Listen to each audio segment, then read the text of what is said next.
The gas station that didn't exist the next morning. I have driven the same stretch of US 287 through the Texas Panhandle more times than I can count. I know every curve of it, every ridge, every faded billboard selling feed stores and personal injury lawyers. I know where the road dips low enough to collect water in a heavy rain, where the shoulder widens near the old rail crossing, where the cell signal dies for 6 miles because a hill gets in the way. I know that gas station was not supposed to be there. But it was. On the night of September 22nd, at approximately 11:40 p.m., I pulled off the highway and into its gravel lot because my gauge was reading a quarter tank and I still had 90 miles to Amarillo, and I am not a man who gambles with fuel in the Texas Panhandle at midnight. The station had 4 pumps, old-style mechanical ones with analog counters, the kind you don't see much anymore. The pumps were lit by 2 overhead fluorescent lights, one of which was flickering with that particular arrhythmic stutter that suggests a fluorescent tube at the end of its life. The building itself was small, a square cinder block structure painted white with a hand-lettered sign above the door reading Cutter's Fuel A&D Supply. The lights inside were on, yellow and warm through a single front window. A man came out as I was climbing down from the cab. He was older, 70s maybe, with a deeply lined face and white hair slicked flat, wearing denim coveralls and a green cap. He moved slowly but without difficulty, the deliberate pace of someone who has nowhere urgent to be. "Fill it up?" he said. "Please," I said. "Diesel."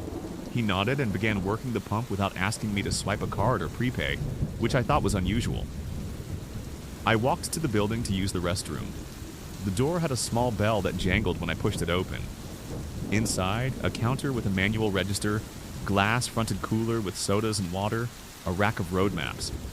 Paper road maps, the fold-out kind, and a rotating display of truck accessories nobody really buys anymore. Mud flap ornaments. Reflective triangles. An old tin of motor honey. A woman was behind the counter, younger than the man outside, perhaps 40, with dark eyes and an expression of complete, unconcerned calm.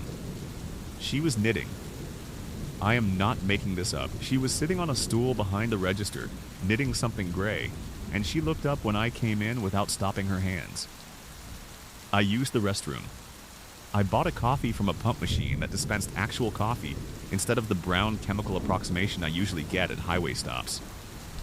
I paid with cash, $15 and some change for the coffee, and after the old man came inside, for $41 of diesel. The old man counted my change out of the register by hand. I thanked them both and left. It was a perfectly ordinary stop. If I had not gone back the next morning, it would have remained perfectly ordinary in my memory forever. But I did go back. I arrived in Amarillo at 2 a.m., slept 6 hours at a truck stop, delivered my load, and was heading back south by 10 in the morning. I wanted to thank the station again. Absurd, I know. But the coffee had been genuinely good, and I had been thinking about it all morning. And to check whether they sold the same brand in bulk, I found the spot by landmark. A water tower I had noted the night before, half a mile east of the turnoff. The gravel lot was still there. The 4 pump islands were still there. The concrete pads beneath them. The overhead canopy. But the pumps were gone. The building was a shell. The windows were boarded with plywood that had been painted over and painted over again. Gray and brown and gray. Layers of paint from what appeared to be many years of application. The hand-lettered sign above the door was there, but faded to near illegibility. Only the ghost of the letters remaining. Cutter's Fuel A&D Supply. Weeds had come up through the gravel in the way that takes years. A section of the roof had caved. The interior, visible through a gap where one of the plywood boards had partially come down, was empty and water-stained and very clearly had been that way for a long time. I stood in that lot for 15 minutes. I walked every inch of it. I found the spot where the pump I had used was positioned the night before. I was certain of it. I had parked in a specific relation to it, and there was concrete there. But the concrete was old and cracked and stained with oil that had soaked in over what appeared to be decades. I drove to Amarillo and did what any reasonable person in this situation does. I looked it up. Cutter's Fuel and Supply, US 287, Texas Panhandle. I found one result, a short item in a local paper digitized from the early 1990s. Historic route stop closed after owner's death. The article was brief. A man named Raymond Cutter had operated a fuel stop on that stretch of 287 since the 1960s. He had died in 1993 without heirs. The station had been closed and left to fall into disrepair. The county had assessed it several times as a structure in need of demolition, but had never allocated the budget. Raymond Cutter. The article included a small photograph of the man accepting some kind of regional business award. He was older, with a deeply lined face and white hair slicked flat. I have not told many people this story. The ones I have told have offered explanations, hallucination, wrong location, misidentified building, and I have listened to each of them and considered them carefully. But I drank that coffee. I felt it warm in my chest for the next hour of driving. I held those coins. The change counted out into my palm from a manual register by an old man's careful hands. Whatever that place was, it was real on the night of September 22nd. I do not know what it is now. I do not know if Raymond Cutter and the dark-eyed woman know the difference between 1993 and the present, or if for them, on certain nights, the pumps come on and the lights come up, and the road outside is just the road it has always been. I only know that the coffee was good, and that sometimes, when I pass that water tower on US 287, I glance at the gravel lot on the right. I am not sure whether I hope to see the lights on or off. 2. Someone opened my trailer while I was driving the bang, came at 1:22 am. I know the exact time because I checked the dash clock the instant I heard it. Not from habit, from the specific. Instinctive reaction of a driver whose cargo is valuable and who knows the sounds a trailer makes and who had just heard a sound that should not have happened. It was a single heavy impact. Not the irregular clanging of a loose chain or the sustained rattle of unsecured freight. One blow. From somewhere in the rear of the trailer, as if something very large had thrown itself against the interior of the back wall from inside. I was on I-57 in southern Illinois. Rural, dark, the nearest town was 18 miles back. I was running a sealed load. Electronic components, locked and sealed at the distribution center 4 hours ago. Seal number documented, trailer empty when I backed up to the dock. I watched them load it. I watched them close the doors and apply the seal. I drove it out of the lot myself. The trailer was empty when they loaded it. I was certain of this. I had a dash camera system that included a rear-facing camera on the back of the cab aimed at the trailer doors. It was a newer system. I had installed it 3 months prior after a claim dispute, and it recorded continuously to a loop drive that stored the last 6 hours of footage. I heard the bang. I checked the mirrors. The rear of the trailer was visible, the doors looked normal. No obvious damage, no sign of the doors having opened. I told myself it was a stone. Large enough to crack, small enough not to break. These things happen. Then, at 1:31 am, I looked at my rear camera monitor, a small screen mounted below and to the right of the main display cluster, and I saw the door. The right trailer door was moving. Not swinging, not flapping. Moving in the specific, deliberate way that a door moves when something is pushing it from inside. Slow and purposeful, opening outward against the 90-kilometer-per-hour wind pressure of a moving truck. The seal I had verified 4 hours ago was gone. The door handle mechanism was disengaged. The door was opening while I was driving at highway speed. I pulled over. I want to be clear about how fast this happened. I was onto the shoulder within 45 seconds of seeing the monitor. Hazards on, truck stopped. I grabbed my flashlight and my tire iron, which I am not ashamed to admit, and I walked to the rear of the trailer. The doors were closed, both of them. The right door's handle was in the locked position, and hanging from the latch housing, intact, undamaged, was my cargo seal. Number confirmed. The same number I had written in my logbook at the distribution center. I opened the doors myself. I climbed inside with my flashlight.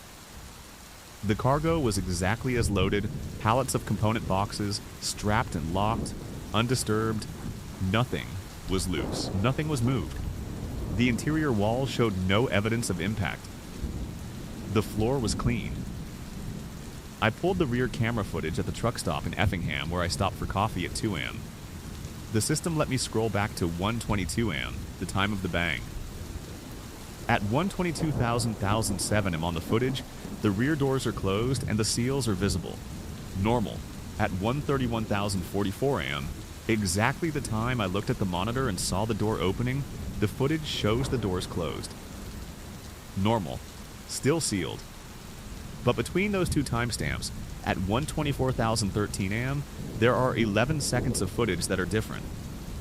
The camera footage at 1:24,013 shows the trailer doors from behind, which should not be possible. The camera is mounted on the back of the cab. It shoots forward to backward, covering the rear of the truck and the trailer doors. At 1:24:13, instead of showing the exterior of the trailer doors, the footage shows the interior of the trailer. Looking forward from the rear, the inside of the closed doors, the cargo pallets behind them, the corrugated aluminum walls. As if for 11 seconds, the camera was somehow inside the trailer looking out.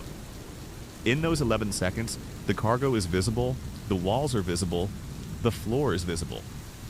And in the far corner of the frame, small, dark at the edge of the camera's night vision reach, something is visible that I have been trying to explain ever since. A shape. Low to the floor. Crouched or folded. Not cargo, not a structural element. A shape that, in those 11 seconds, does not move. At 1:24,024 am, the footage cuts back to the normal exterior view. Doors closed. Sealed. As they should be. I have watched those 11 seconds more times than is healthy. I have shown it to one other person, a friend who repairs electronics and camera systems, and he told me the footage appeared unaltered and that he had no explanation for the perspective shift. I delivered the load. The seal was intact on arrival. The cargo was complete and undamaged. Whatever was in my trailer did not take anything. I have thought about this often. Whatever it was, it left no trace, took nothing, and apparently passed through 2 sealed and locked trailer doors without disturbing them. What it wanted, I cannot say. What it was doing in there for 11 seconds, crouched in the corner of my trailer in the dark at 1:24 in the morning, I have decided, for the sake of my sleep, not to speculate. But I have also installed a second camera system. One that covers the interior of the trailer. In 6 months of footage, I have seen nothing unusual. I check it every morning before I drive. I check it every morning because one day I am afraid I will not see nothing. 3. The child standing on mile marker 66. The first time I saw him, I thought he was a real child in danger, and I nearly drove off the road trying to stop. It was a Tuesday, early October, 11:58 p.m. I was northbound on a state highway in rural Arkansas, a 2-lane that runs through pine forest for about 40 miles with no towns and very few lights. I had driven this road 100 times, and I knew its rhythms. Where deer came out, where the shoulder dropped away, where you had to watch for gravel trucks in the early morning. What I did not know, until that Tuesday, was what happened near mile marker 66. My headlights picked him up about 200 feet ahead. A boy, maybe 8 or 9 years old, standing in the grass at the edge of the road, a foot or two from the white fog line. He was wearing a red jacket and dark pants, and he was standing very still, facing the road, looking directly into my approaching headlights. A child. Alone, on a forest highway at midnight. I hit the brakes. I pulled onto the shoulder. I was out of the cab in seconds, crossing to the edge of the road, calling out, "Hey, are you okay? Do you need help? Where are your parents?" There was no one there. The grass was empty. The tree line was dark and still. No sound except the cooling tick of my engine and the wind through the pines. I checked the tree line with my flashlight. I called out several more times. Nothing. I drove the next 3 miles slowly, watching the shoulders. Nothing. I filed it in my memory as a trick of the light. A deer at a distance, shaped by the angle into something that looked human.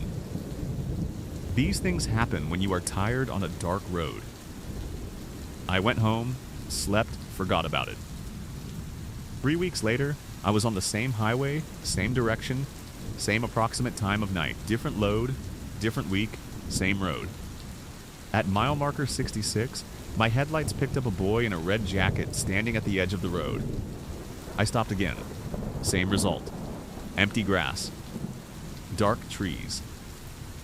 The third time, I was prepared. I had marked the mile in my mental map. I had my flashlight already in my hand.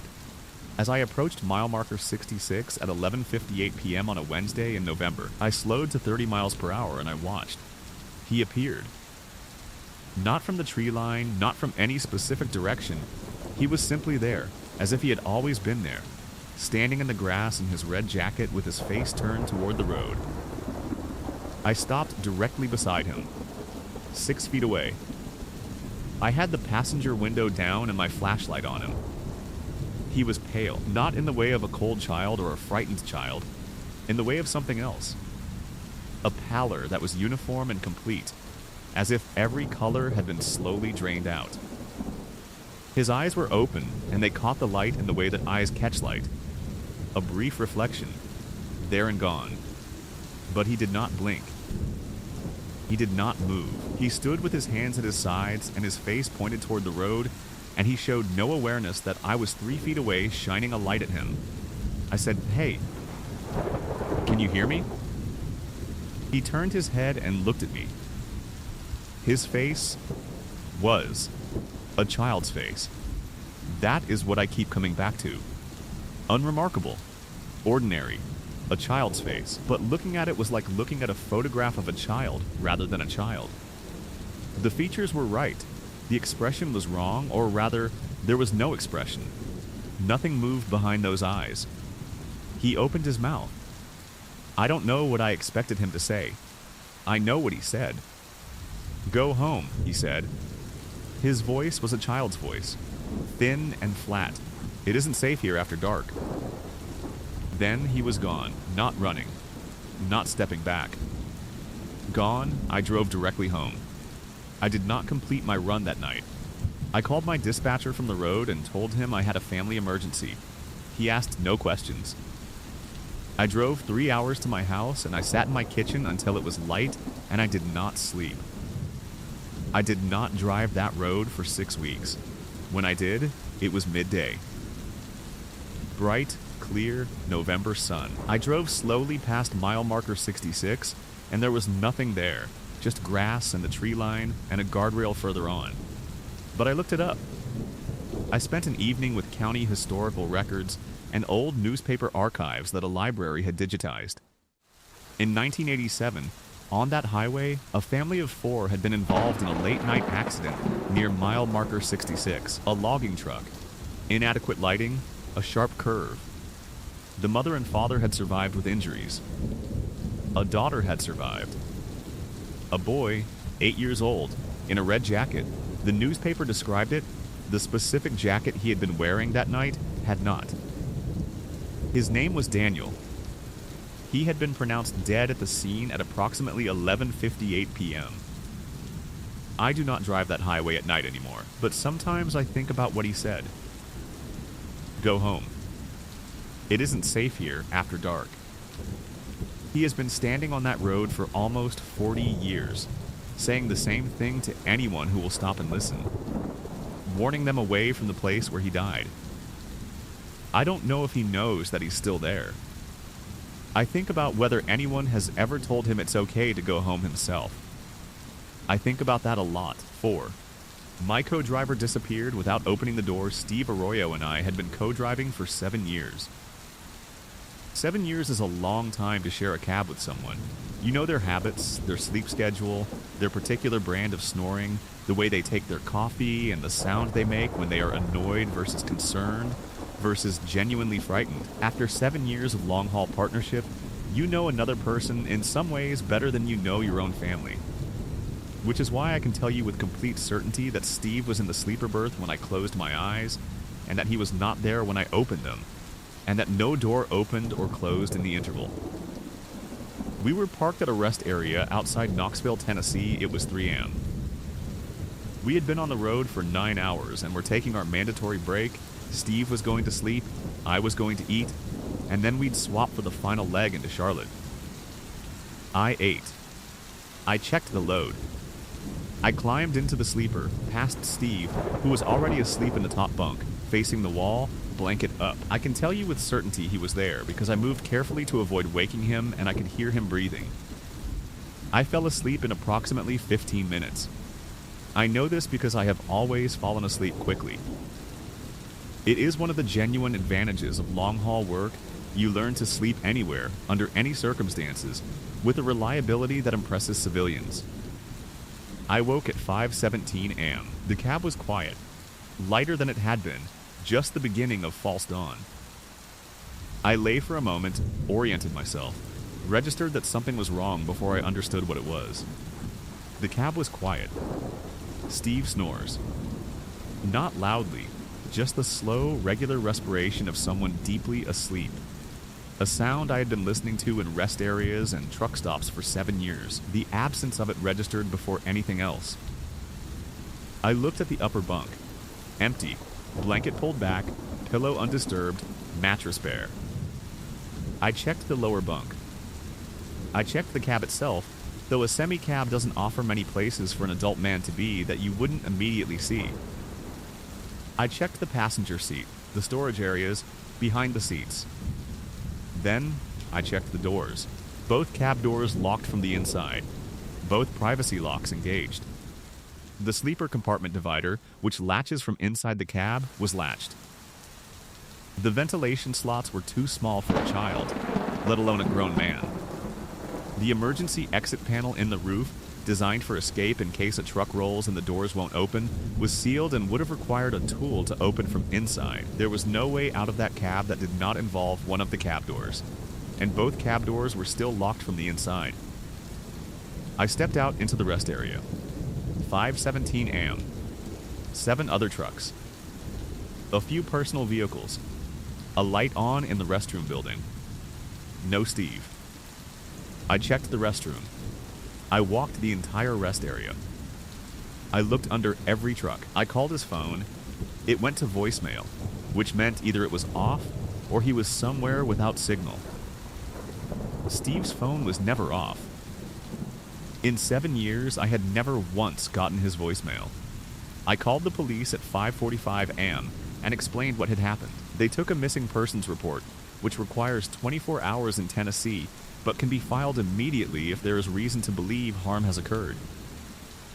They asked if there had been any conflict, any indication Steve might have left voluntarily. No conflict, I told them. He was asleep when I went to sleep. I told them about the locked doors. The officer was patient. He told me there must be an explanation for the doors. People misremember. People sleepwalk. Locks can appear engaged when they aren't. He was not wrong to suggest these things. They are reasonable. They are not what happened. Steve Arroyo was found 4 days later. He was in Nashville, not the Nashville an hour west of where we were parked, but in Nashville perfectly fine, sitting in a diner on a Tuesday morning, eating pancakes, when a waitress recognized him from a missing person alert on her phone. He had no memory of the previous 4 days. He did not know how he had gotten to Nashville. He did not know what had happened in the interval between going to sleep in the top bunk and waking up in an alley 2 blocks from the diner, which is where he said he first regained awareness. He was examined, physically unharmed. Toxicology came back clean. No drugs, no alcohol, no signs of trauma. The doctors used words like dissociative episode and functional amnesia and stress response. They were thorough and professional, and they had no explanation that satisfied me. Steve took a month off. When he came back, he was quieter. He didn't talk about what had happened, and I didn't push him. We drove together for another 2 years before he retired. In those 2 years, he never once mentioned the missing 4 days. But sometimes, in the small hours of a long haul, I'd glance at him in the passenger seat and find him staring out the window, with an expression I had never seen on him before and couldn't name. Something between grief and relief, like a man who is glad to be somewhere but cannot forget what it cost him to get there. I never asked him about it. I still don't know what happened in that locked cab on the night of the 14th of March. I only know that something took my friend out of a locked room, and that whatever he saw in those 4 missing days, he decided to take it to his grave. 5. The way station was completely empty. Until midnight, every driver hates way stations. Even the ones with nothing to hide, and most of us have nothing to hide, hate them for the time they cost. The inspection risk. The particular bureaucratic unease of having your truck and your paperwork and your logbook examined by someone with the authority to put you out of service. It is a small, grinding anxiety that comes with the job. I want to be clear about this because I want you to understand what it means when I say that what I felt when I pulled into the Lakeview way station on the night of November 30th was something entirely different from that ordinary unease. What I felt was the specific and ancient wrongness that your nervous system produces when it has perceived something incorrect before your conscious mind has caught up. The Lakeview station was operating. Green light. Scale active. I pulled onto the ramp at 12:04 am. But here is what was wrong. The scale pad was lit, as it should be. The indicator board, the one that tells you to proceed or pull in, was functional. The building beside the scale, where the officers sit and run your plates and check your credentials, was lit. Windows lit. Door lit. Interior visible through the glass. But the building was empty. Not closed empty. Not end of shift empty. Operating lit with active scale and no personnel empty. The lights were on. The computers were on. I could see the glow of monitors through the window. The coffee maker on the counter was running. I could see the orange heating element indicator. No person anywhere. I sat on the scale for nearly 2 minutes waiting for someone to appear. No one did. The indicator board continued to show proceed. I sat there long enough that I began to consider whether the entire station was automated, some new system I hadn't encountered. I had heard of unmanned way stations with automatic plate readers and weight logging, but this was an older facility, and the interior setup didn't look automated. At 12:07 am, the door of the building opened. An officer came out. Standard dot uniform, reflective vest, clipboard. He walked toward my cab with the particular measured pace of someone doing a job they have done many times, which is to say normally, unremarkably, in every visible way exactly as expected. I lowered my window.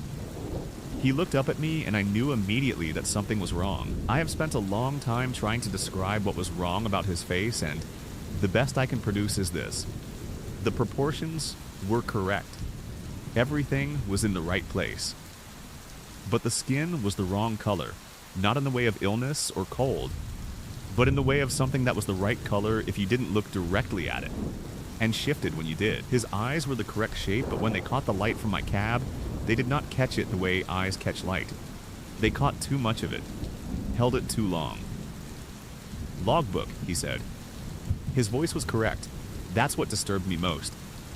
His voice was a dot officer's voice, flat, authoritative, slightly bored. Exactly right. I handed him my logbook. He looked at it. He turned pages. His hands moved normally. Everything he did was procedurally normal. Dispatch records, he said.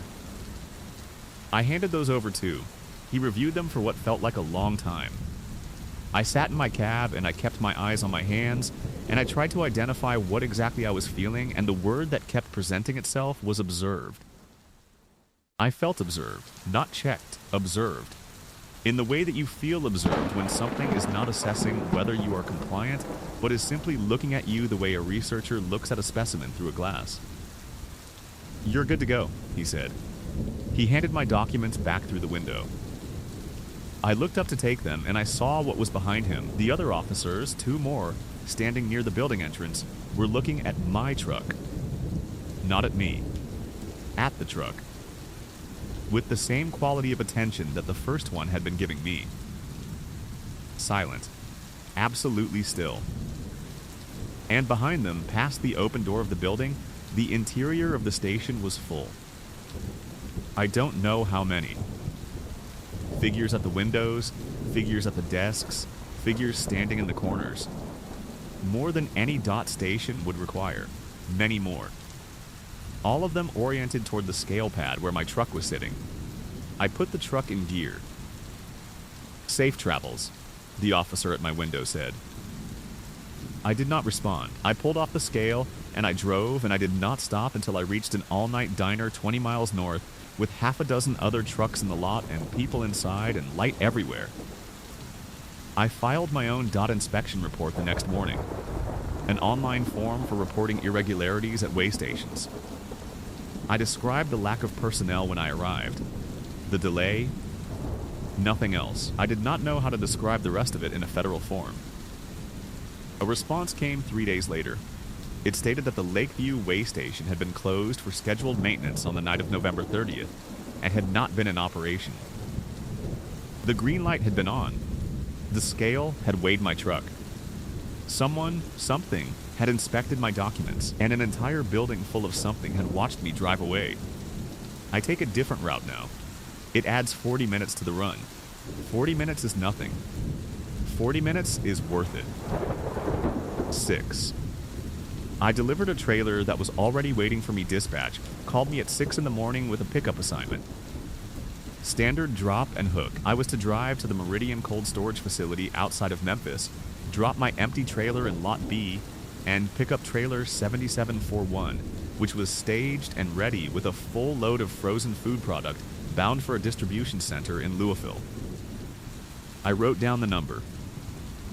7741. Confirmed it twice with Marie, my dispatcher, because trailer numbers matter and I have been burned before by transpositions. I arrived at Meridian at 9:15 a.m. It was a large facility, 24 dock doors, a sprawling lot with trailers staged in numbered rows. I signed in at the security booth, dropped my empty in Lot B as instructed, and went looking for 7741 in the pickup staging area. I found it at the end of row 12. White trailer, refrigerated unit running, placards correct, external condition good. Number on the door, 7741. I circled it, inspected the exterior, checked the seal, intact correct seal number, which I photographed, and backed up to it. As I was completing the hookup, the yard manager came out of the facility and walked toward me. "You're here for 7741, he said. "Just hooking up," I confirmed. He looked at the trailer. Then he looked at me. Then back at the trailer with an expression I would describe as controlled confusion. A man who knows something is wrong, but is still processing what. "This one's been here since 3 a.m., he said. "We don't have a drop record for it." "How do you mean?" "I mean, it appeared on our lot sometime overnight, and we don't have a gate record for it. Nobody dropped it. It's not in our system as an inbound." But, he checked his tablet, the trailer number matches an outbound assignment, which is yours, which my system shows as a 7741 staged in row 12 for a 9 a.m. pickup. "That's this trailer," I said. "That is this trailer," he agreed. "But we didn't load it.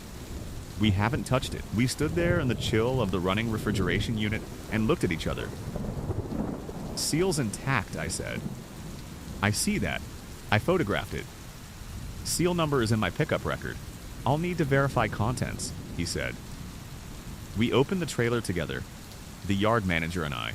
I won't pretend I wasn't apprehensive about what we might find. I have told enough strange stories in my years behind the wheel that my imagination defaults toward the dramatic.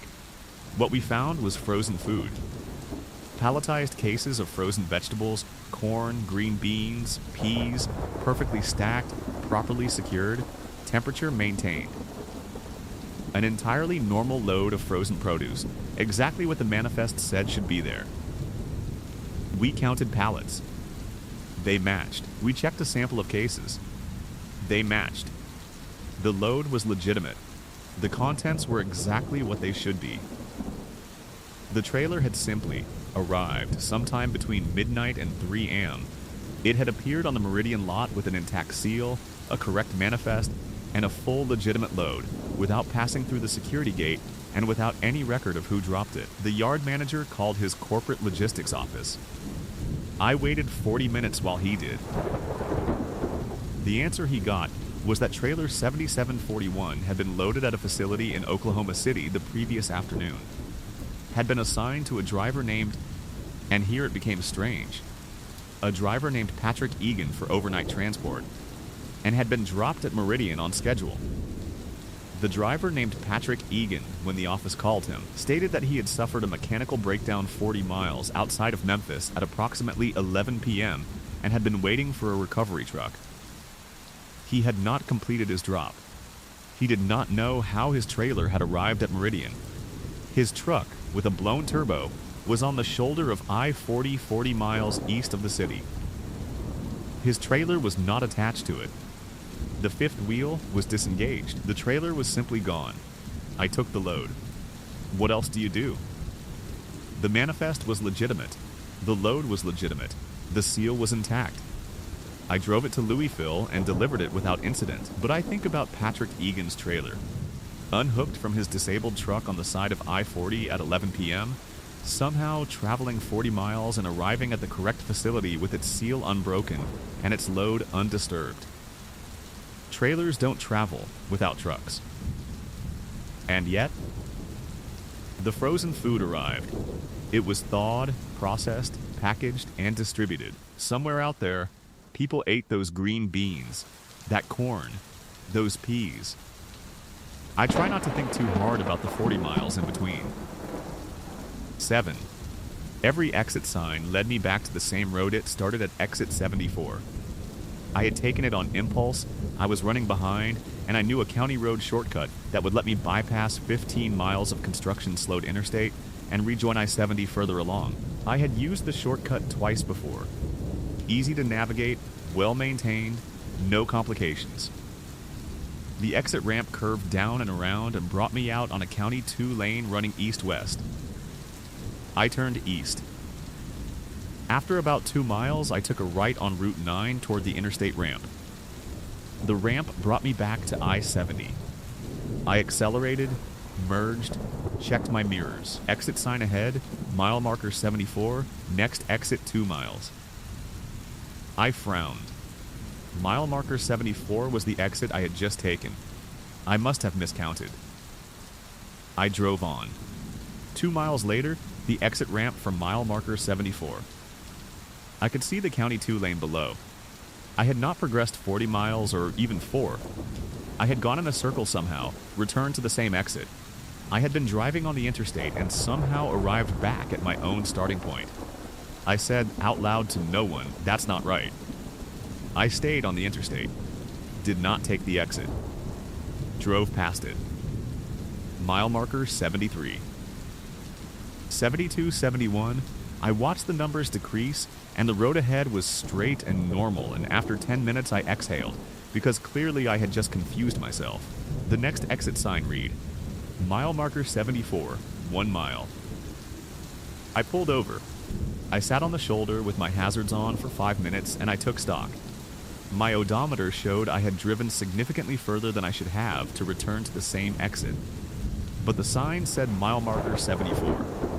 And when I drove forward and took the exit, I came back to the same County 2 lane, the same right turn onto Route 9, the same ramp back to I-70. I tried a different approach. I took the next exit I came to, different number, different name, a small town I recognized. I drove through the town. I found a different on-ramp, on the other side of it, pointing east. The on-ramp brought me back to I-70 eastbound. Mile marker 74 was behind me, visible in my side mirror. I pulled onto the shoulder again. I sat there longer this time.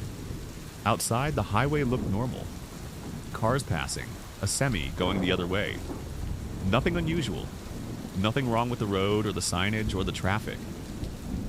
I called my dispatcher and told her I was experiencing some kind of navigation issue and asked if there were any reported road anomalies on my stretch. She checked. Nothing. Road was clear. I thought about this for a while. Then I did the thing that I believe, in retrospect, saved me from something I cannot quantify. I did not try any more exits. I did not try any more on ramps. I drove east on I-70, past exit 74 without taking it, The fourth time now, and I kept driving and I watched the mile markers decrease and I stayed on the road. At mile marker 61, something shifted. I can only describe it as a shift, a change in some quality of the air or the light or the pressure in my ears, subtle but distinct, the way a change in altitude produces something physical without being quite identifiable. Mile marker 60. 59, 58. Exit 58 led to a different town. I did not take it. I kept driving. At mile marker 45, I stopped at a rest area and called my wife. She asked if I was all right. I told her I was having a weird night. She asked me what kind of weird. I told her the road kind. She told me to get coffee. She knows me. I got coffee. I delivered my load. I came home. I have driven I-70 through that stretch many times since. Mile marker 74 is exactly where it should be. The exit leads where it should lead, and I have never experienced anything unusual there again. But I have thought about what would have happened if I had kept taking exits. If I had kept trying to leave that loop through different routes. Whether I would have found a way out eventually, or whether the loop had a bottom, a point where the exits simply stopped presenting themselves and the road went on forever, going east without arriving anywhere. I don't know what would have been at the bottom. I am glad I stayed on the highway. Some roads, I think, you don't leave by trying to leave. Some roads you only escape by committing to them. By driving through whatever they want you to face instead of looking for a way around it. I don't know what mile marker 74 wanted. I only know that when I stopped fighting it and just drove, it let me go. 8. The woman asked me not to stop the truck. Her name was Carla. Or at least that's what she told me, and I have no reason to doubt it. She was perhaps 35, wearing a fleece jacket over a flannel shirt, dark jeans, boots that were appropriate for the forest terrain around us. She was not injured. She was breathing hard when she climbed into my cab, and she had pine needles in her hair, and her eyes had the quality of someone who had been running for a while and expected to be running for longer still. I had pulled over because she was standing in the middle of the road. Not the shoulder, the road. Center of the eastbound lane. Arms up. At 11:45 p.m. on a state highway in northern Minnesota, where I was the only vehicle in either direction as far as I could see. I stopped because the alternative was not stopping. She had the passenger door open and was climbing in before I could get my window down. "Please don't stop the truck," were her first words. "I am stopped," I pointed out. "I mean, don't stop again. Please, just drive. Please drive." I drove. Because she said please, and because there was something in her face that communicated urgency too genuine to argue with. "What's going on?" I asked. Something was following me. She was watching the passenger side mirror as she said it. Something in the trees. What kind of something? A person? An animal? She thought about this. "Not either," she said. "I don't know. I've been hiking this section of the trail for 6 years and I have never." She stopped. She was still watching the mirror. "It started 2 nights ago. I kept seeing it at the edge of my campsite. I thought it was a bear. But it doesn't move like a bear. It doesn't move like anything I know." "How does it move?" I asked. And I was aware, even as I asked it, that I was taking her at her word in a way that a more skeptical person might not. I have driven dark highways long enough to have learned that when a genuinely frightened person tells you something is wrong, something is usually wrong. "Fast," she said. And then not moving at all. Very still. And then very fast again. Like it doesn't transition between the two. We were doing 60 miles per hour. The trees on either side of the road were thick and black, the headlights carving a channel of light through them without illuminating anything past the first rank of trunks. "It's on the road," Carla said. I looked. In my high beams, 100 feet ahead, at the center of the road, something. Large, dark, standing still as she had described. Completely. Architecturally still, the way a standing stone is still. I did not brake. I accelerated slightly. 100 feet became 80, 60, 40, 20 feet before I would have hit it. It was gone. No movements I could track. Here, then not here. That's what it does, Carla said quietly. When I had my flashlight on it, it did the same thing. Here, and then not here. I drove for another 15 miles without either of us speaking. I watched my mirrors. I watched the road ahead. Nothing reappeared. Where were you headed? I finally asked. Anywhere, she said. A town. People. Lights. I can take you to Ely. It's about 30 miles. That would be good, she said. Yes, we drove in silence for a while. She stopped watching the mirror and began watching the road ahead, which I took as a sign that she felt incrementally safer. At mile 23, she said. It let me go. You think it made a choice? It knew I was in your truck, she said. It knew the second I got in. And it stopped. She paused. That bothers me more than if it had kept coming. I thought about this. Why? Because it means it understands a truck, she said. It understood that I was with someone, in something. It made a calculation. She was quiet for a moment. Things that make calculations are more dangerous than things that just hunt. I dropped her at an open gas station in Ely at 12:30 a.m. She bought a coffee and used the phone inside to call someone. I didn't ask who. She came back out to thank me before I left. You saw it, she said. On the road. I saw something. She nodded. Most people don't see it. I think it decides who sees it. She looked at me directly for the first time since she'd gotten in the cab. I don't know what that means about you. She went back inside the station. I drove south to Duluth and I thought about that the whole way. It decides who sees it. I have driven that stretch of highway in northern Minnesota several times since. I watch the road carefully at night. I keep my high beams on. I have not seen the shape again. But sometimes, in the trees at the edge of my headlights, I catch a quality of stillness that is different from the ordinary stillness of a forest at night. Too complete. Too concentrated. And I accelerate. And I don't look at the mirrors. And I don't stop the truck. 9. I watched another truck crash, then it vanished. The crash happened at 2:09 a.m. I know the time because I logged it immediately, the instinct of a man who knows that what you document in the moment is more reliable than what you recall 20 minutes later. I was westbound on I-90 in South Dakota. Flat country, clear night, excellent visibility. The kind of driving where you can see vehicle lights several miles ahead without obstruction. I had been watching the truck in front of me for about 10 minutes, a tanker, running a bit faster than I was, gradually pulling away toward the limit of my visual range. I watched it cross the median, not gradually, not in the slow drift of a drowsy driver, instantly, catastrophically, a sudden leftward movement that put the vehicle into the grass median without any of the intermediate stages you'd expect. No brake lights. No gradual veering. The truck was in the westbound lane, and then it was in the median, and then it was rolling. It rolled 3 times.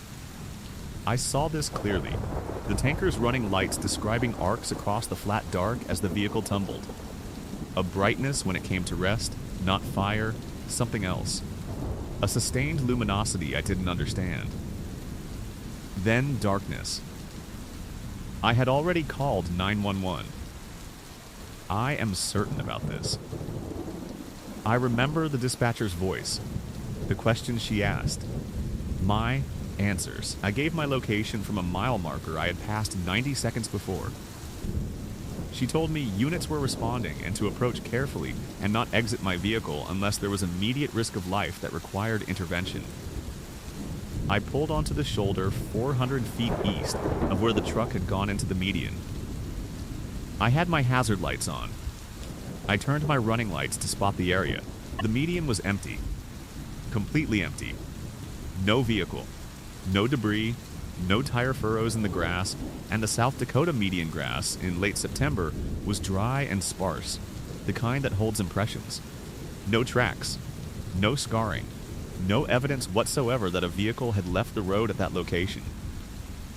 I got out of my cab. I walked into the median with my flashlight. The grass was undisturbed. The ground was undisturbed. A full tanker truck had rolled through this grass 3 times, and the grass was undisturbed. I called 911 again.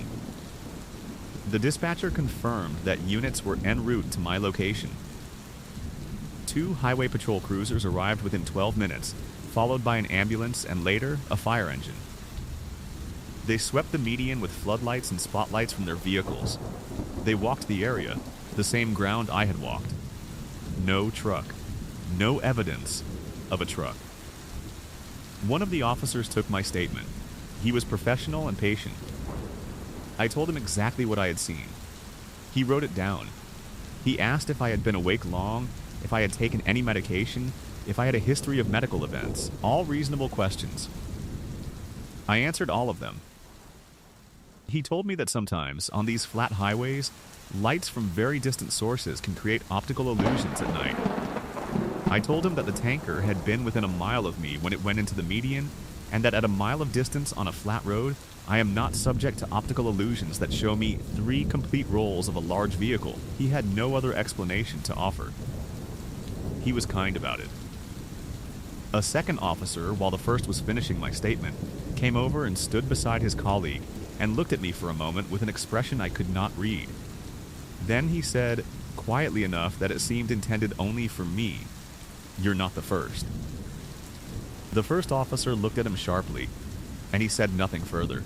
The second officer returned to his cruiser, and that was the end of it. I have looked into this in the months since. I have found, through a combination of internet research and direct conversations with other drivers at truck stops where these stories circulate, 3 other accounts of a tanker truck crash on I-90 in South Dakota, all at night, all in approximately the same location, all resulting in no physical evidence and no recovered vehicle. The accounts span 11 years. The tanker is always running lights, always westbound, always rolls 3 times. I don't know what it is. I have several theories that feel insufficient. A residual haunting? The crash replaying for reasons no one understands? A warning of some kind. A glitch in the fabric of the road at that location. A place where something that happened once happens again and again and again. I do not know who was in the tanker when it first crashed, or when or what they were carrying. I only know that somewhere on I-90 in South Dakota, a truck falls off the road in the dark of 2:09 a.m., and the grass shows no mark of it, and the ground receives no weight, and the emergency crews find nothing when they arrive. Nothing except a driver, standing in an empty median with a flashlight, looking for something that isn't there. Looking for something that might, on some level, still be falling.